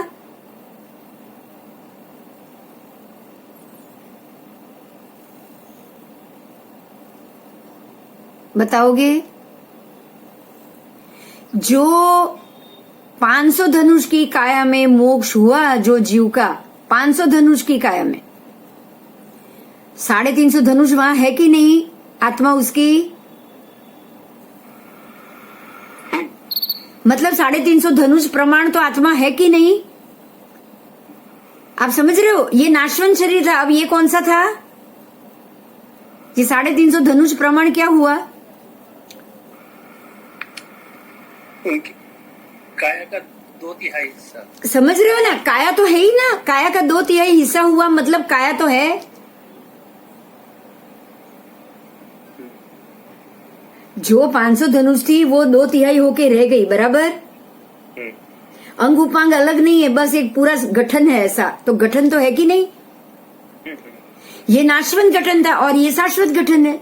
बात एक ही है। मतलब रिप्लेस हुआ। जो नाशवंत था उसकी जगह शाश्वत आया। जो 8 दुर्गुण थे वहां 8 सद्गुण प्रकट हुए।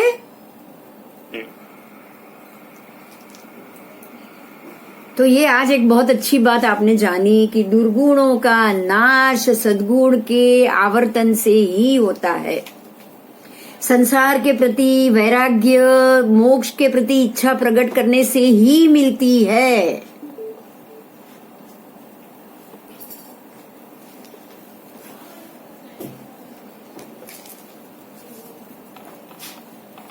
अब यहाँ आगे क्या कहा है सुनिएगा। धर्म कहा गया है किनको जो काम करने से हमारे अंदर के दुर्गुणों का नाश और सद्गुणों का विकास हो, वो तमाम कार्य को धर्म कहा है। ठीक है, इसलिए धर्म के नाम पर कोई भी कार्य करने से पहले ये जांच लो कि जो कार्य आप करने जा रहे हो क्या उससे दुर्गुणों का नाश होता है और सद्गुणों का विकास होता है, तो ही वो धर्म कहलाने के योग्य है। देखिए अभी यहाँ एग्जाम्पल दिया है, जहर पीना। आप जहर पीने जा रहे हो, जहर पीना या नहीं पीना वो आपके हाथ में है, लेकिन पीने के बाद क्या परिणाम आएगा वो आपके हाथ में है। आप जहर पी सकते हो या अमृत पी सकते हो, आपके हाथ में है, बराबर। अब जहर पी लिया तो क्या फल मिलेगा, आपके हाथ में है। फल को रोकना आपके हाथ में है नहीं।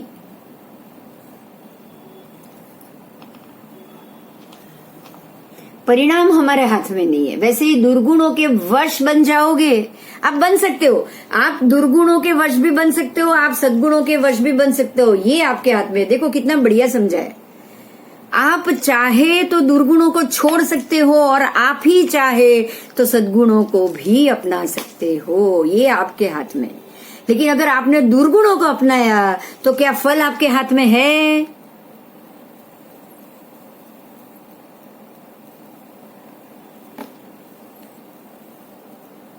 अगर दुर्गुणों को अपनाया तो अशुभ निमित्त के उदय होंगे ही होंगे, आप उससे नहीं बच पाओ। और अगर आपने सद्गुणों को अपनाया तो सारे शुभ अशुभ निमित्त खत्म होके आप हमेशा के लिए शाश्वत सुख को पालो।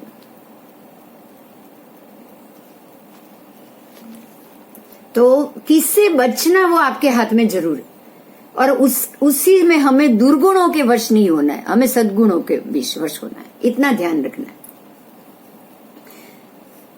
ठीक है। गुण या दोष हमेशा सपरिवार आते हैं, ये नई बात। गुण कभी अकेला नहीं आता। अगर मोहनीय का दुर्गुण खत्म हो गया ना, मोहनीय कर्म, मोह का नाश हो गया ना, वो दुर्गुण का नाश हो गया, कौन सा सद्गुण प्रगटेगा बोलो? ये बहुत महत्व का है। अगर किसी को पता है तो बताओ जल्दी कि अगर मोहनीय का नाश हुआ तो कौन सा गुण प्रगटेगा आत्मा में?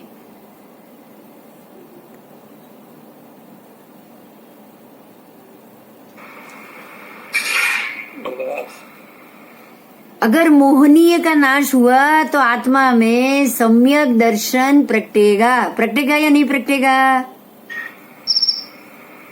समकित प्रगटेगा। सत्य ज्ञान, मोह का मतलब ही है कि मोहांधता, अंधकार है, अंधापन है। लेकिन सम्यक दर्शन में तो पूरा का पूरा सम्यक दर्शन, सच्चा दर्शन है ना। तो एक मोहनीय का क्षय होने से सारे के सारे 8 गुण जागेंगे या नहीं जागेंगे? सपरिवार मिले ना आपको। एक मोहनी का क्षय होगा तो वो चारों घाती कर्म एक के बाद एक तुरंत क्षय, मतलब आपको 4 गिफ्ट में मिले और उसी भव में 8 के 8 गिफ्ट में मिल गए। इसलिए ध्यान दीजिएगा, गुण हमेशा सपरिवार आता है। सम्यक दर्शन के गुण को पकड़ लिया ना तो 7 के 7 पीछे ही आ जाएंगे।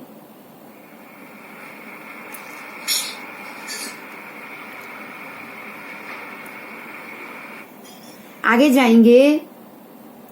वर्तमान जीवन में हम जिसे ज्यादा महत्व देंगे, भावी जन्मों में वो ही गुणाकार बन के हमारे अंदर प्रकट हो जाएंगे और तद अनुसार सुख या दुख की परंपरा चलती रहेगी। इसलिए वर्तमान जीवन में हमें वितराग, राग भी नहीं, द्वेष भी नहीं, सम होना ही पसंद करना है। क्लियर हुआ? आप वितराग से दूर होगे, आप संभाव में आओगे वर्तमान जीवन में, तो अगले जन्म में वो 4 गुना 8 गुना होगा कि नहीं होगा? अगर वो 8 गुना हो गया तो गुण जल्दी प्रकट होंगे ना, गुण भी 8 गुने प्रकट होंगे। तो 8 गुना गुण अगर प्रकट हुआ है तो आपका मोक्ष मार्ग जाना निश्चित है, फिर आपको कोई रोक नहीं पाएगा। ठीक है। अभी आगे जाएंगे। हमारे अंतर में रहे मानवता नाम के गुण को, अभी जैसे ही सद्गुण आपने देखे ऐसे मानवता गुण, मानवता सबसे बड़ा सद्गुण है। दुर्गुण मानवता ना हो, अमानवीयता ही सबसे बड़ा दुर्गुण। तो मानवता नाम के गुण को जीवंत रखने के लिए तन मन धन से दूसरों की सहाय हमेशा करनी है। एक बात ध्यान दीजिए यहाँ पे, ये गुण के लिए परमात्मा ने भगवती सूत्र में बहुत बड़ी बात कही है। परमात्मा ने भगवती सूत्र में एक बात कही है कि आप हरेक मनुष्य को अपने अवग्रह में जितने भी जीव हो सबकी रक्षा करनी चाहिए। अवग्रह का मतलब जहां आप पहुंच पाओ, जहां तक आप पहुंच सकते हो, आपकी दृष्टि जहां तक है, आपकी स्थिति जहां तक है, आपकी शक्ति जहां तक है, वहां तक कोई भी जीव दुखी नहीं रहना चाहिए। तो ये ह्यूमैनिटी हुई कि नहीं हुई? मानवता हुई कि नहीं? मेरे रहते मेरे आसपास की कोई भी जीव दुखी नहीं होना चाहिए। मेरे रहते मेरे आसपास, अगर वॉचमैन मेरे आसपास है तो मेरे रहते क्या वो भूखे सोने चाहिए? मेरे घर के नौकर मेरे रहते हुए क्या तकलीफ में या बिना पैसे अगर कोई वो मर जाए या सुसाइड करे, ऐसा होना चाहिए? बताओ।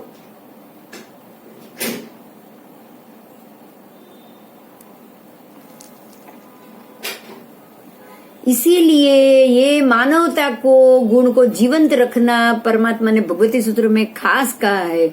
अपने अवग्रह में आप अपनी जहां तक स्थिति या आपका हाथ पहुंचता है वहां तक कोई भी जीव को कोई पीड़ा अगर हुई तो दोष आपका है। आपके सामने कोई जीव को पीड़ा नहीं होनी चाहिए, आपके रहते तो बिल्कुल नहीं होनी चाहिए। जैसे साहिब जी ने कहा कि हाँ बोलो।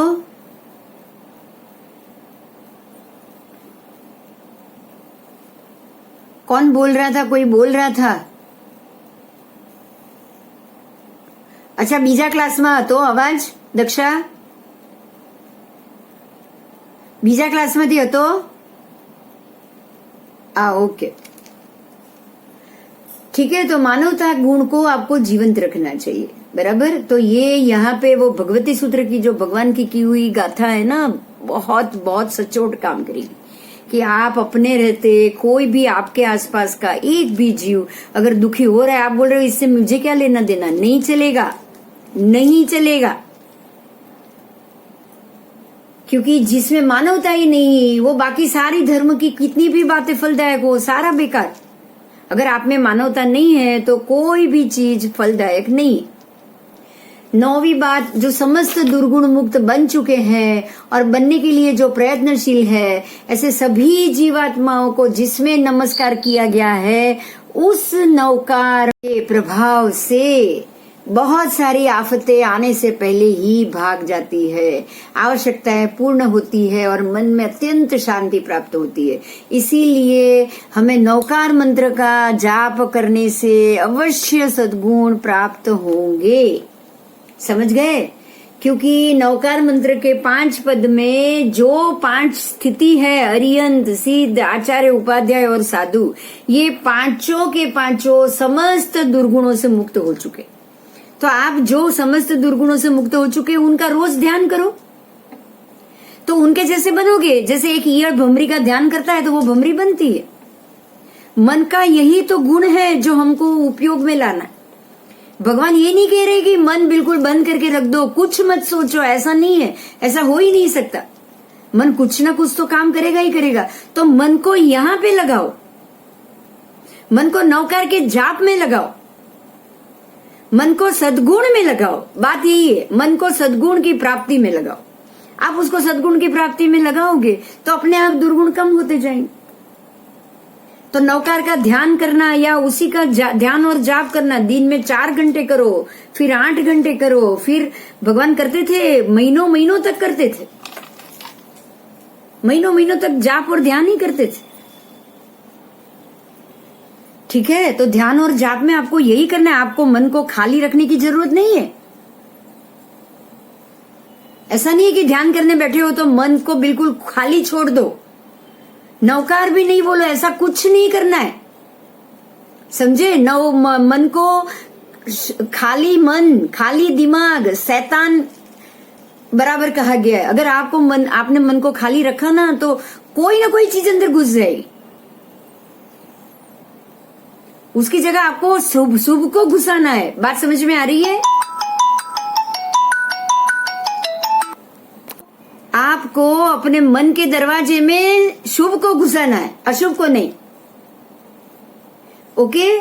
तो शुभ को घुसाने के लिए खास नौकार मंत्र का इतना महत्व क्यों है? क्योंकि नौकार के जो 5 पद में जो अरियन, सिद्ध, आचार्य, उपाध्याय, साधु बैठे हैं, वो सारे दुर्गुणों से मुक्त हो चुके। तो हम जिनका जाप करेंगे, जिनका आलंबन करेंगे, बिल्कुल वैसे बनेंगे। अब जितना उनका ज्यादा ध्यान करोगे, आपको वो व्यक्ति पहले याद आ आएगी। जो सद्गुणी है, आपको जब प्रॉब्लम हो तो आप किसको याद करते हो? ये बताओ। चलो, आपको जब तकलीफ हो गई या कोई गुंडा आके बैठा है तो आप क्या गुंडे को याद करोगे, चोर को याद करोगे या पुलिस को याद करोगे? सीधी बात, पुलिस को ही याद करो। तो जब आप पुलिस को याद कर रहे हो, इसका मतलब ये हुआ कि आपको जो चीज जहां से लेनी है उसके पास ही वो चीज मिलेगी। फिर हमको जब दुर्गुण का नाश करना है तो हम क्यों नौकर को छोड़ रहे हैं? अब हमें हमारे दुर्गुण का नाश करना है, हमें अपने मन में सद्गुण को बिठाना है, तो जो सद्गुण है उसको ही याद करेंगे ना भाई। सीधी बात। जब मुझे प्यास लगी तो मैं पानी को ही याद करूंगी, है ना? गरम गरम चाय से भी पेट्रोल भी पानी जैसा है कि नहीं? केरोसिन भी पानी जैसा है कि नहीं? क्या उससे प्यास बुझेगी? तो दुर्गुण से नहीं बुझेगी, सिर्फ सद्गुण से बुझेगी। इसीलिए नौकार मंत्र के अविरत जाप महत्व जानो। यहाँ 9 लाख नौकार मंत्र का जाप करने वाले 7वें 8वें भव में मोक्ष हो जाते। 8 करोड़ 88 लाख मतलब 9 करोड़ जाप करने वाला 3रे भव में मोक्ष जाएगा। ये नौकार का महत्व है। मैम लेकिन उसमें भाव भी तो आना चाहिए ना। आएगा ही। देखो यही तो बात समझा रहे हैं यहाँ पे। आप एक मनुष्य भव में 8 करोड़ जाप करो, मतलब क्या हुआ? यही तो कहा कि आप सद्गुणी को ही ध्यान याद करोगे तो सद्गुणी सीखोगे कि नहीं? बताओ। आज एक छोटे बच्चे को, सुनिएगा मेरी बात सुनिएगा, आज एक छोटे बच्चे को आप रोज मंदिर लेके जा रहे हो, बच्चों को छुटपन से ही लेके जा रहे हो। आपको संस्कार पड़ा था कि नहीं पड़ा था? रोज मंदिर का, पूजा का, भगवान का पड़ा था कि नहीं? लेकिन एक मुसलमान के बच्चे को रोज उसके सामने बकरा कटता है, क्या संस्कार पड़े उसके?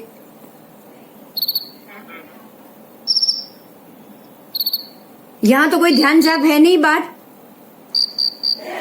आप रोज मूर्ति देखते हो भगवान की, पर्यूषण में आप खास प्रतिक्रमण करते हो, ये करते हो, तो आपके बच्चों के दिमाग में ये बात तो है ही ना कि ये यहां से ही हम मुक्त हो पाएंगे।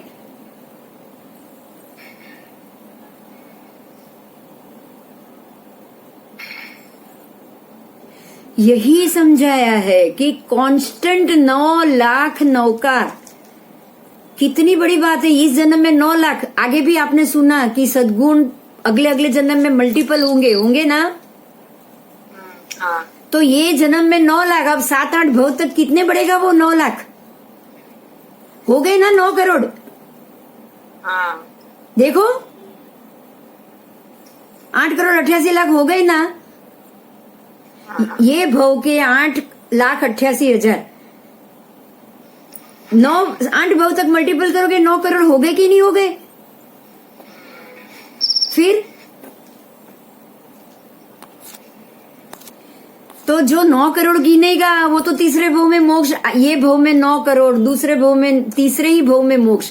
अगर वो दूसरा भव उसका नरक का भी आया ना, आप समझ रहे हो? हाँ। तो बात यही है, मन को। अभी देखो आज एक बात बहुत क्लियर है, मन में शुभ घुसाना है, ऐसा नहीं कि कुछ नहीं करना है। अशुभ को निकालना है, दुर्गुण को निकालना है, सद्गुण को बिठाना है। सद्गुण क्या? तो ऐसे परमात्मा की भक्ति जो खुद सद्गुणी है, ऐसे परमात्मा के जाप जो खुद सद्गुणी है, मंदिर, पूजा, सेवा, भगवान ने जो किया वो करो। भगवान वितरागी है, वितरागी बनो। भगवान ने गुस्सा उस्सा छोड़ दिया, अहिंसा छोड़ दी, हम लोग भी ये सब छोड़ दे। ये तो कर ही सकते हैं ना। अभी संसार में है, घर में बैठे हैं, जितना हो सके दुविहार तो कर सकते हैं, चौविहार नहीं कर सकते, दुविहार तो कर सकते हैं। आप कोई भी चीज एक बार तो ले सकते हो, तो छूट है तो उसकी कोशिश करो, कर सकते हो। ये सारे सद्गुण है। आप मैं रोज मेरी रात के खाने की आदत से बाहर, मैं रात 2 बजे खाती थी, अब मैं 11 बजे बंद करूं, ये सद्गुण हुआ कि नहीं हुआ? कल मैं 8 बजे बंद करूंगी, वो भी सद्गुण। फिर मैं 7 बजे बंद करूंगी, बाद में ये दूध या कुछ ले लूंगी तो फिर मुझे पूरी रात चलेगी, ये और सद्गुण हुआ।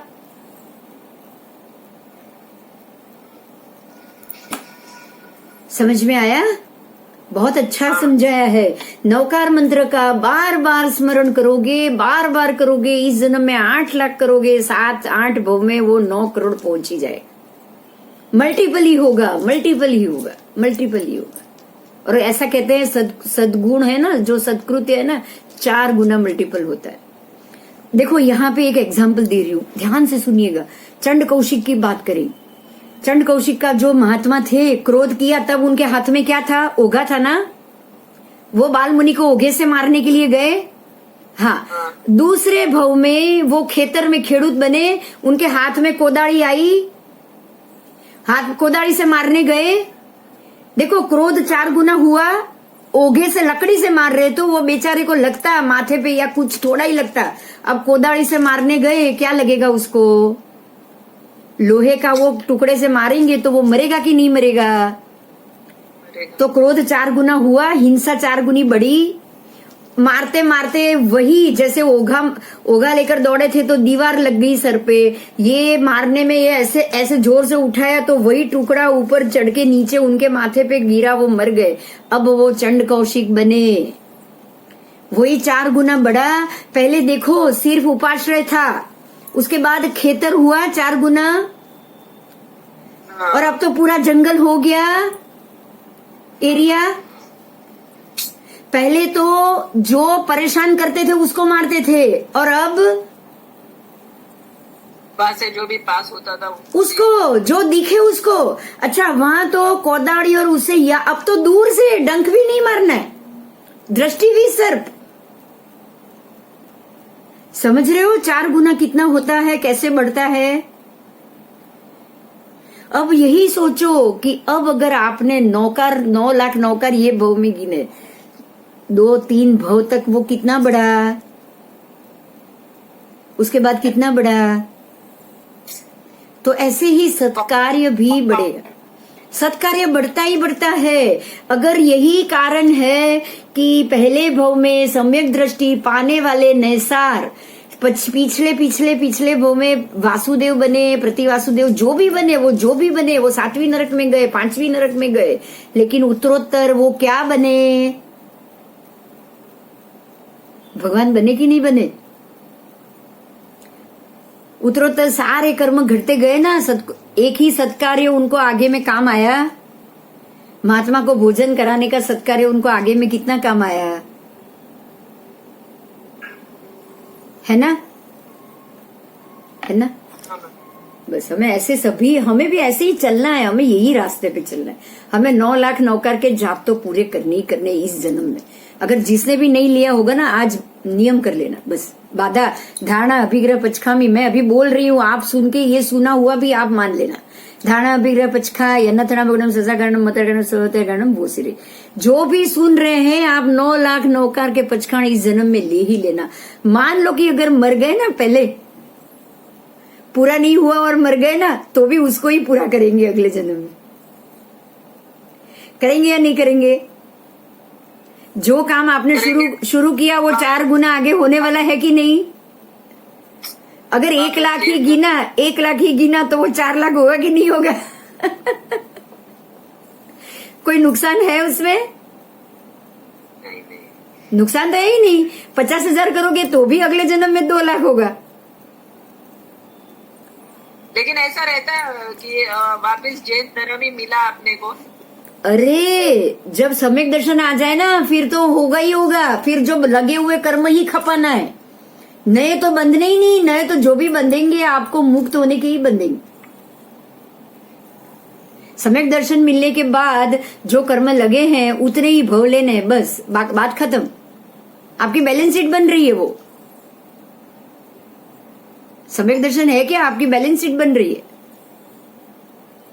अब आपको 9 भव से, आदेश्वर दादा को सम्यक दर्शन हो गया, 9 भव से ज्यादा उनको नहीं लेना। उनकी बैलेंस शीट 9 भव की थी। पार्श्वनाथ भगवान की 8 भव की थी। समझे आप? उनको 8 भव करने पड़े। महावीर स्वामी के 27 भव की थी, उनको 27 करने पड़े। आदिनाथ दादा की 11 या 12 भव की थी, उनको उतने ही करने पड़े। हर एक की अपनी अपनी बैलेंस शीट हुई ना। सीमा आ गई। अगर हमको सम्यक दर्शन हो गया तो फिर तो बैलेंस शीट सीमा आ गई। अब तो आपको दुर्गुण तो मुक्त हो ही गए ना। सम्यक दर्शन ही बता रहा है कि अब आपको दुर्गुण से मुक्त होने का, सद्गुण की तरफ बढ़ने का पासपोर्ट मिल गया, मोक्ष जाने का पासपोर्ट। अब कोई मुश्किल है? बताओ।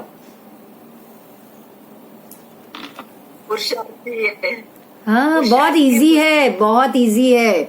कुछ भी हार्ड नहीं है। ये सब बहुत इजी है। हजारों देवताओं से अधिष्ठित इस नवकार मंत्र के प्रभाव से बहुत सारी आफतें आने से पहले ही भाग जाती। समझे आप?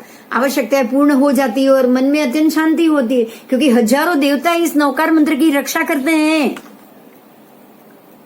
5 इंद्रियों को पसंद आए ऐसी सामग्री, यश, कीर्ति, समृद्धि की कामना और शरीर की सुखशीलता, ये तीनों ही बातें मोक्ष सुख तथा वर्तमान के भौतिक सुख प्राप्त कराने में प्रबल प्रतिबंधक है।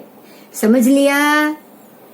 5 इंद्रिय की प्राप्ति से सुख मिले। आप ये सोच लो कि मुझे 5 इंद्रिय का मतलब मुझे अच्छी अच्छी चीजें देखने को मिले, अच्छी चीज खाने को मिले, अच्छा ही सुनने को मिले, गाड़ी वाड़ी तो चाहिए ही चाहिए, और कोई दुख आना नहीं चाहिए, मैं पैर जमीन पे रखूं ही नहीं, मेरे शरीर को कोई कष्ट नहीं होना चाहिए।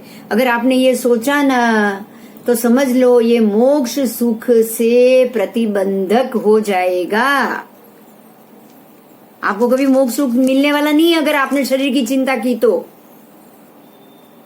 मैं ये रोज बोलती हूँ कि अगर शरीर की चिंता की तो अगले जन्म में शरीर मिलेगा, और अगर मोक्ष की चिंता की तो अगले जन्म में मोक्ष मिलेगा। शरीर की चिंता की तो शरीर मिलेगा, फिर मोक्ष कैसे मिलेगा सोच लो। मन में जो सोचोगे वही अगले जन्म में 4 गुना मिलता है ना। शरीर का सुख मांगा है तो अगले जन्म में शरीर मिलना ही मिलना है, वो भी सुखी मिलना है, पुण्यशाली मिलना है। फिर तो भूल जाओ कि वैराग्य आएगा।